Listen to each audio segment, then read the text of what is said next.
बच्चों, आज मैं आपको फाइनेंशियल अकाउंटिंग में चैप्टर रॉयल्टी अकाउंट्स पढ़ाना चाह रही हूँ। जैसा कि रॉयल्टी अकाउंट चैप्टर के नाम से ही आप अगर देखें, अधिकार शुल्क खाते या में रॉयल्टी से क्या मतलब होता है। रॉयल्टी से आशय ये होता है कि एक विशेष प्रकार के किराए से होता है जो जनरल वे में अगर देखें तो खान खोदने के अधिकार, पुस्तक प्रकाशन के अधिकार या किसी पेटेंट वस्तु के बनाने व बेचने के अधिकार प्राप्त होने के बदले में खान के स्वामी को पुस्तक के लेखक यानी जो पुस्तक पब्लिश कराता है उस राइटर को, जो पेटेंट कराता है वो स्वामी को दिया जाता है। तो जो अमाउंट दिया जाता है वो अधिकार शुल्क या रॉयल्टी अमाउंट कहलाता है। इसकी जो गणना करते हैं वो उत्पादन या सेल्स के आधार पर की जाती है। समय के आधार पर अधिकार शुल्क की गणना नहीं की जाती है। अब अगर हम डेफिनेशन देखें तो J.R. बॉटली बाय ने रॉयल्टी के बारे में लिखा है, the term royalty expresses an amount payable by one person in return for some special right और privilege consented to him by another person, such as the right to publish a book or to manufacture and sell a patented article or to work a mine.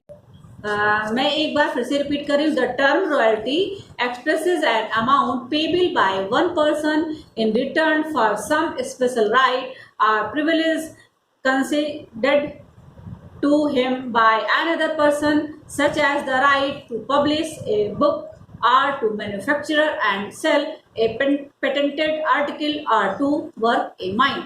अर्थात J.R. बॉटली bye ने लिखा है, अधिकार शुल्क से आशय उस राशि से है जो एक व्यक्ति दूसरे व्यक्ति को उसके द्वारा प्रदान किए गए कुछ विशेष अधिकारों के बदले में देता है। उदाहरण जैसे कि अगर कोई पुस्तक प्रकाशित करने का अधिकार, कोई पेटेंट वस्तु निर्मित कर बेचने का अधिकार अथवा कोई खान खोदने का अधिकार।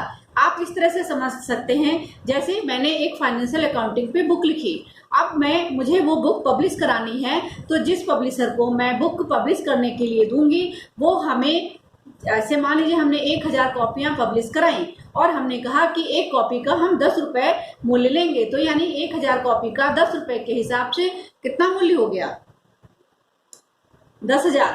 तो उतना वो हमारी क्या हुई, रॉयल्टी की राशि। तो रॉयल्टी की गणना उत्पादन और बिक्री के आधार पर की जाती है, समय के आधार पर नहीं की जाती है। आप लोग ये ध्यान रखिएगा। रॉयल्टी अकाउंट में कुछ विशेष शब्दों का प्रयोग होता है जिसके आधार पर रॉयल्टी निकाली जाती है। पहला टेक्निकल वर्ड है मिनिमम रेंट, जिसे हम डेड रेंट भी कहते हैं और हिंदी में न्यूनतम किराया कहते हैं। इसमें रॉयल्टी प्राप्त करने वाला या संपत्ति का स्वामी, जैसे मैंने अभी बताया कि मैंने एक फाइनेंशियल अकाउंटिंग की बुक लिखी तो मैं उसकी क्या हो गई, स्वामी, ओनर हो गई। तो और मुझे क्या मिल रही, रॉयल्टी। इस आशय का अनुबंध कर लेता है कि यदि किसी वर्ष उत्पादन कम हो या कुछ भी ना हो तो उसे एक न्यूनतम निश्चित राशि प्राप्त करने का अधिकार अवश्य रहेगा। जैसे मैंने कहा 10 रुपये हम लेंगे, मान लीजिए एक साल कोई किताब नहीं छपी, हमने निश्चित कर दिया कि हमें इतना अमाउंट चाहिए ही चाहिए, तो उसे देना पड़ेगा। लेकिन ये कब होगा, जब हमारा कोई अनुबंध होगा। जैसे खान से प्रोडक्शन नहीं हुआ, 2 साल तक हुआ, तीसरे साल कोई प्रोडक्शन नहीं होता है, तो वो निश्चित कर देता है कि हम 1 रुपये पर टन के हिसाब से रॉयल्टी लेंगे, लेकिन जिस वर्ष प्रोडक्शन नहीं होगा उस वर्ष हम 10,000 रुपये आपसे मिनिमम रेंट के प्राप्त करेंगे। तो वो मिनिमम रेंट के 10,000 रुपये जो व्यक्ति खान लेता है, खान के स्वामी को उसे देना पड़ेगा। हड़ताल आदि में इसे घटाया भी जा सकता है। अब दूसरा जो टेक्निकल वर्ड है, short workings and excess working, लघु कार्य व अधिकार्य। जब अधिकार शुल्क रॉयल्टी मिनिमम रेंट से कम हो, जैसे मैंने आपको बताया था कि 1 रुपये पर टन के हिसाब से रॉयल्टी हम आपको देंगे और मिनिमम रेंट हम 10,000 रुपये से कम नहीं देंगे। तो मान लीजिए कि प्रोडक्शन 100 टन होता है तो 1 रुपये के हिसाब से 100 रुपये हो गए और मिनिमम रेंट निर्धारित है कि हम 500 रुपये से कम नहीं लेंगे, तो रॉयल्टी उस समय ना दे करके मिनिमम रेंट दिया जाएगा। तो क्या हुआ कि जिसने जो रॉयल्टी दे रहा है उसको तो नुकसान हो गया ना, रॉयल्टी उसका प्रोडक्शन तो 100 ही हुआ और देना पड़ रहा है उसे 500 रुपए। तो इस कमी को हम क्या कहेंगे, शॉर्ट वर्किंग, और हिंदी में लघु कार्य। तो short working is equal to minimum rent minus royalty. जब रॉयल्टी मिनिमम रेंट से अधिक होती है, यानी कि जैसे मैंने यहाँ पे बताया था कि रॉयल्टी हम हुई 100 टन प्रोडक्शन हुआ, 1 रुपए के हिसाब से 100 रुपए रॉयल्टी हुई, मिनिमम रेंट हमें 500 देना पड़ा, तो यहाँ पे क्या हो गई, शॉर्ट वर्किंग। लेकिन अगर हमें मिनिमम रेंट 500 देना ही देना, लेकिन रॉयल्टी हमारी हो गई यहाँ पे 1000 टन का प्रोडक्शन हुआ, तो 1 रुपए के हिसाब से 1000 रॉयल्टी हो गई, मिनिमम रेंट हमें देना पड़ा 500, तो यानी कि 500 का हमें प्रॉफिट हो गया, तो हम उसे क्या कहेंगे, सरप्लस। तब इसे सरप्लस या एक्सेस वर्किंग कहा जाता है। तीसरा वर्ड यूज होता है रिक्रूटमेंट ऑफ शॉर्ट वर्किंग, अल्प कार्य की वसूली।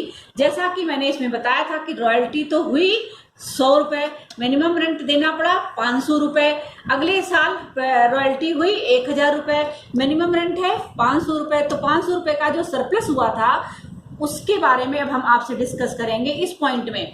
जब रॉयल्टी की राशि मिनिमम रेंट से कम होती है तब मिनिमम रेंट ही ऑनर प्राप्त करता है, जैसे मैंने आपसे बताया था। ऐसी स्थिति में मिनिमम रेंट देने वाले को नुकसान होता है। उस हानि को पूरा करने के लिए रॉयल्टी देने वाला व्यक्ति भविष्य में होने वाले सरप्लस से वसूल कर सकता है, ऐसा अनुबंध के अंतर्गत निर्धारित कर दिया जाता है। इसे रिक्रूटमेंट ऑफ शॉर्ट वर्किंग कहते हैं। अब हम रॉयल्टी के लिए एनालिसिस टेबल बनाते हैं जिसमें 9 कॉलम होते हैं, 9 कॉलम्स होते हैं।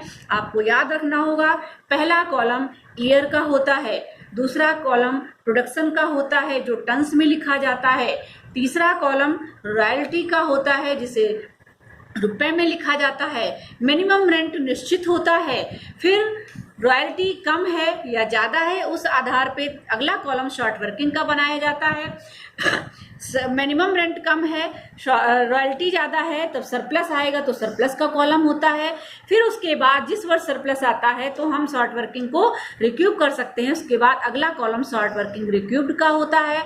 और जब हम नहीं रिक्यूब कर पाते हैं तो उसका अगला कॉलम शॉर्ट वर्किंग नॉट रिक्यूब्ड वाले कॉलम में हम उसे ट्रांसफर कर देते हैं, और जो हम हर वर्ष देते हैं अमाउंट पेड टू लैंडलॉर्ड वो इस कॉलम में लिखते हैं। इस तरह से हमारे ये 9 कॉलम होते हैं। शॉर्ट वर्किंग रिक्यूब्ड फर्स्ट ईयर, अगर हमें क्वेश्चन में दिया हुआ है कि केवल आप पहले 2 वर्षों तक ही शॉर्ट वर्किंग रिक्यूब कर सकते हो, तो हम केवल 1-2 साल में रिक्यूब करेंगे और बाकी ट्रांसफर कर देंगे। अगर अगले 2 साल है तो अगले 2 साल तक रिक्यूब करेंगे, बाकी ट्रांसफर कर देंगे। कभी कभी क्वेश्चन में दिया होता है कि 50% तो आप रिक्यूब करेंगे और 50% का अधिकार खो देंगे, अब तो हम उसे उस हिसाब से ट्रांसफर कर देंगे। इसको हम एक क्वेश्चन के द्वारा अपनी अगले वीडियो में समझाएंगे। अगर इसमें से कुछ समझ में ना आया है तो आप हमें कमेंट कर सकते हैं। Thank you.